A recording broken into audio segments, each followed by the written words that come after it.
이 소설을 이렇게 속을 들여다보면 이제 세 종류의 사람이 나와요. 자본주의에서. 하나는 이제 빈곤층을 대변하는 이제 권 씨가 있고, 권기영 씨가. 또 중산층을 대변하는 이제 오 선생이 있고, 그리고 부유층을 대변하는 의사가 있죠. 이게 세 종류 사람이 나오는데, 이야기의 중심은 이제 그 빈곤층하고 이제 중산층과의 관계를 좀 얘기하고 있지만, 슬쩍 지나가는 듯이 얘기했듯이 나오는 이제 또 다른 층, 그것은 중산층하고 이제 빈곤층들하고는 차원이 다른 부유층을 대변하는 그 의사죠. 요즘도 뭐 의사 때문에 시끌시끌 하는데 특권을 누리고 있죠. 뭐. 근데 이 세 사람을 보면 다 같이 대학을 나왔어요. 대학을 나왔는데 빈곤층은 직업도 없고 이제 집도 없죠. 그래서 자기가 뭔가 대학을 나오고 이제 이 사회에서 남에게 내세울 만한 걸 가지고 있는 게 이제 남다른 구두를 소유하고 있다는 거예요. 그게 자랑거리고 자부심이고, 자기가 이 부분에서는 누구한테 안 꼴린다. 구두 이렇게 깨끗하고 좋은 구두 갖고 있는 사람 나와봐라. 이런 것을 하나라도 갖고 싶은 것이 있는 거죠. 그 사람마다 다른데, 어떤 사람 집도 없고 직업도 없는데 차는 좋은 거 타는 사람이 있어요. 자기의 자부심입니다. 그걸 뭐라고 할 수는 없어요. 또 어떤 사람은 카메라를 좋은 걸 사갖고 다니는 사람도 있고. 그러니까 그게 그나마 자기 스스로를 남 앞에 남다르게 내세우고 싶은 소유의 가장 중요한 부분이라고 봐야 되겠죠. 예. 그래서 이제 그런가 하면 이 중산층인 사람은 이제 빈곤층에서 올라왔는데 자부심이 뭐냐면 집이죠, 집. 어떻게 얻은 집인데. 남들이 볼 때는 뭐 엄청난 집도 뭐 여러 채 갖고 있는 사람 볼 때는 보잘것없죠. 마치 에, 많은 것을 갖고 있는 사람 볼 때 구두 여덟 켤레가 뭐 대수야 이런 것처럼. 그러나 이 사람들은 어렵게 얻은 집이기 때문에 뭐 다른 것도 다 있지만 그 가장 큰 자부심이라고 봐야 되겠죠.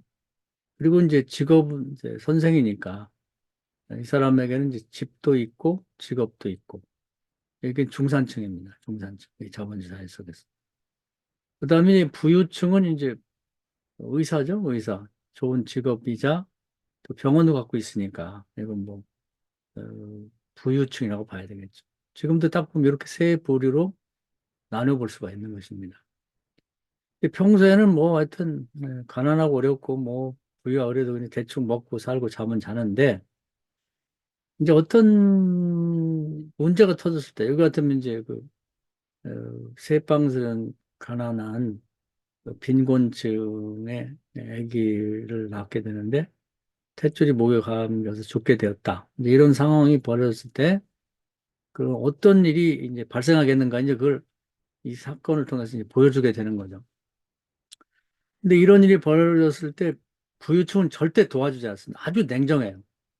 우리 생각에는, 좀 그렇게 가난하고 어렵고 좀 산모도 죽게 애가 죽게 생겼으면, 의사가 말이지, 그냥 그 해주면 안 돼? 그까지 그 뭐, 매일 애들 산부인과 의사니까, 하루에도 뭐 몇십 명도 받아야 할 텐데, 잠깐 좀 자기 가진 기술을 활용해서 크게 뭐 돈 드는 것도 아니고 물론 마취 의사 불러갖고 뭐 주사 넣는 건 돈이 들겠지만 어차피 병상도 있고 자기 의수도 있고 그러니까 하고 좀 절개 수술해서 간단하게 애도 빼주면 얼마나 좋겠어요. 근데 그런 짓은 안 합니다. 이 부유층이라는 존재들이 원래 그래요. 음? 우리는 부유층이 되면 너나 할 것이 다 이렇게 됩니다. 냉정하고 피도 눈물도 없고 그냥 나가라는 거지. 보증 안 내면은 병원에서 나가라는 식의 이런 식이 된다는 거예요. 괴물이 되는 거죠, 괴물 사실은. 중산층은 이제 빈곤층에서 중산층이 됐기 때문에 뭐 호라비 심정 호라비가 알고 과부 심정 과부가 안다고 그래도 이제 가난한 자에 대한 동정심이 있어요. 이제 그래서 처음에는 이제 이 권 씨가 학교를 찾아왔죠. 그래서 돈 좀 빌려달라. 근데 이제 사실은 오 선생도 딱해요. 어렵게 비뜯어 갖고 이 집을 장만했고, 그다음에 보통 돈이 아니라 10만 원이면은 그 당시 큰 돈이란 말이죠. 그래서 이제 갚을 길이 막연하기 때문에 이제 거절합니다. 그러면서 의사한테 부유층한테 전화하고 했더니 그 말을 들어주나요? 전혀 어린 턱도 없는 얘기죠. 그래갖고 이제 뭐 집에 있을 때 돈 꺼달라는 거절하고 예, 그 새빵살이하는 권기용 씨를 돌려보냈더니 이제 그 밤에 술 먹고 이제 강도질을 하려고 이제 주인 집을 쳐들어왔죠. 감히 이제 부유층인 의사 병원이나 의사 집은 공격할 수 없습니다. 강도짓도 못해요. 이제 에, 강도짓 한다는 것은 결국 빈곤층이 이제 중산층에다 하는 것이죠. 돈 빌려달라고도 하는 겁니다. 그래서 이제 결국은 이제 뭐 강도짓도 못하고 이제 나갔는데 그게 이제 권경 씨라는 거 뻔히 알죠. 그 나라가 이제 나갔는데 그 길로 이제 나가서 행방불명 됐는데 뭐 죽었는지 뭐 살았는지 모르죠. 근데 그 산모가 죽게 생겼으니까 오죽하면 그 새빵산한 사람이 강도질 하려고 나쁜 사람 아닌데 왔겠나. 그래서 이제 내용을 들어보니까 너무 딱해가지고 그냥 여기저기 자기가 돈을 빌려가지고 결국은 이제 그 수술해서 아기를 잘 낳도록 도와줬다는 얘기입니다. 그래서 결국은 이 세상은 이제 세 가지 그런 어, 계층이 자본주의 사회가 형성됐는데 빈곤층과 중산층과 그리고 부유층으로 나눌 수가 있는데 부유층은 이제 값비싼 어떤 병원을 수여하고 그게 자랑이고 나 병원 가고 있어. 내 어, 병원장이야. 뭐 이런 그리고 이제 돈도 많고. 근데 아주 괴물처럼 냉정하죠. 그래서 아무리 어려운 사람이 있다 할지라도 절대 도와주지 않는다. 이런 계층이죠. 물론 안 그런 사람도 있겠지만 이제 전체를 봤을 때 그렇다는 얘기입니다. 그래서 자기 부를 유지하고 그 자랑거리인 이제 병원을 계속 이렇게 에, 유지하고 더 확장하고 싶은 것이고 그러나 이제 이런 사람들은 빈곤층이나 중산층하고 거래가 별로 없어요, 관계가. 근데 중산층이라는 사람들은 대개가 빈곤층에서 올라온 사람이기 때문에 빈곤층의 어려움을 알고 있죠. 그래서 결국은 자기도 다시 빈곤층에 떨어지기 싫기 때문에 중산층을 유지하려고 하지만 어쩔 수 없이 에, 그런 곤란한 상황에 처하게 되면 그것을 이제 모른 채 하지 않고 도와줄 수밖에 없는, 도와주기 싫지만, 그런 관계 속에 있다는 거죠. 그래서 세상에서, 가장 그래도 희망이 있는 그런 계층이라고 하면 이제 중산층에 있다고 봐야 되고, 나라도 그렇고, 교회도 그렇고, 이 중산층의 사람들이 많아져야 희망이 있는 그런 이제, 어, 그런 어떤 구성원, 그런 조직이 될 수 있다, 이렇게 말할 수가 있는 거죠. 그래서 모든 사람들은 이제 빈곤층이냐 중산층이냐 또는 부유층이냐를 가르는 것은 그가 무엇을 자부심으로 갖고 있고 자랑스럽게 생각하는지를 보면 알 수 있다. 그래서 가난한 사람에게도 자부심을 가질 만한 것이 남들이 보는 우스워도 그것이 하나씩은 있는다는 거예요. 이건 아홉 걸레의 구두지만 또 다른 사람은 그거 말고 다른 어떤 것을 가지고 있고 유지하려고 그러고 그것만은 놓치지 않으려고 하는 게 있다. 그런 점을 얘기해 주고 있는 것이고요.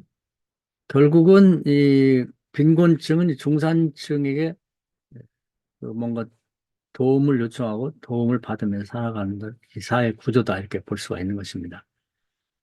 그래서 이 얘기는 뭐 어떤 의미를 전달하기보다는 이 사회가 이런 식으로 구조가 돼 있다 하는 것을 드러내 보여준다고 보면 되겠습니다. 그래서 이제 이 세상에는 아홉 걸레의 구두를 자부심을 갖고 그걸 가지고 이제 자랑스럽게 그걸 자랑스럽게 생각하고 사는 사람이 있다. 하이데크식으로 좀 이제 어렵게 얘기하면 그 자기 존재 의미라는 거예요. 예. 구두 8컬레가 이 사람의 존재 의미죠.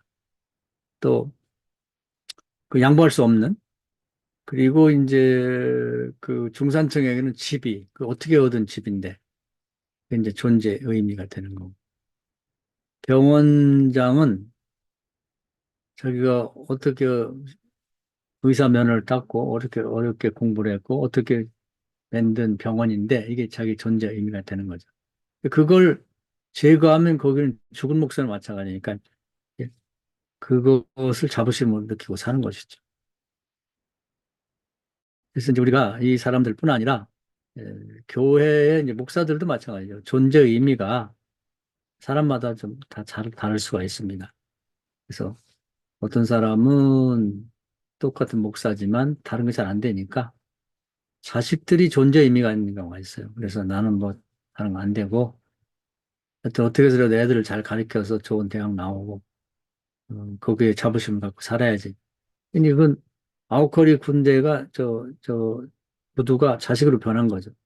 내가 아는 선배 하나도 어, 한국에서 목회해서 안 되니까 미국 갔는데 저기 부인은 서울대학교 동문과 나온 여자분인데 고생하다 미국 가서 목표를 애들 교육을 잘 시켜야겠다. 그래서 좋은 대학 보냈더라고. 근데 애들 교육시키느라고 뭐 하냐면 한국에서 꽤 좋은 대학 나온 여자분이 흑인들이나 이런 사람들 그런 데 들어가서 그 커뮤니티 이런 데 가갖고 발톱 깎아주고 발톱 이렇게 다듬는 일을 해가지고 돈 벌어 애들 가르치고 있더라고.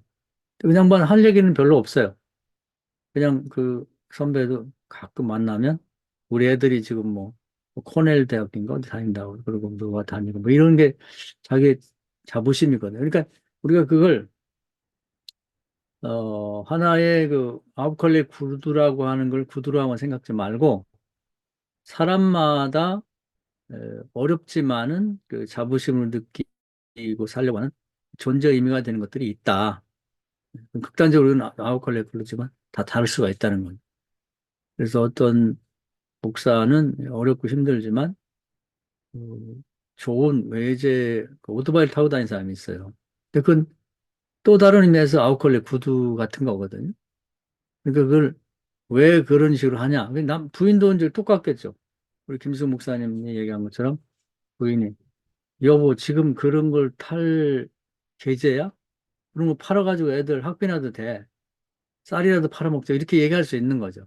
근데 그게 이제 좀 독특한 그런 인간에게는 그런 게 있다는 것입니다. 그렇기 때문에 이제 그것을 만약에 갖다 부인이 팔아먹는다든지 그걸 건들면 사람이 확 돌아버릴 수가 있는 거죠. 그 사람에게는 누구에게나 자랑거리가 필요하고 그것이 존재 의미가 될 수 있다. 이런 점을 이제 강조하고 있다고 보면 되겠습니다.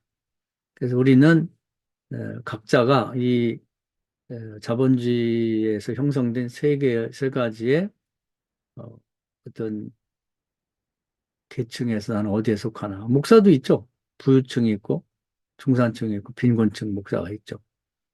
부유층 목사들은 되게 이제 큰 교회를 적거나 그런 것이 이제 자랑거리. 그래서 항상 자기 핸드폰 앞에도 교회 쫙 해가 자랑거리를 이제 음, 만들고 주보에도 그걸 싣고 항상 그걸 내세우죠. 병원장이 이제 병원을 산책을 내보이듯이. 그 중산층 교회는 또 뭐가 있을까요? 하여튼 뭐 그런 게 있겠고 가난한 사람들은 그래도 누군가 대화할 때 내가 꿀리지 않으려고 하는 뭔가는 또 있단 말이죠. 예.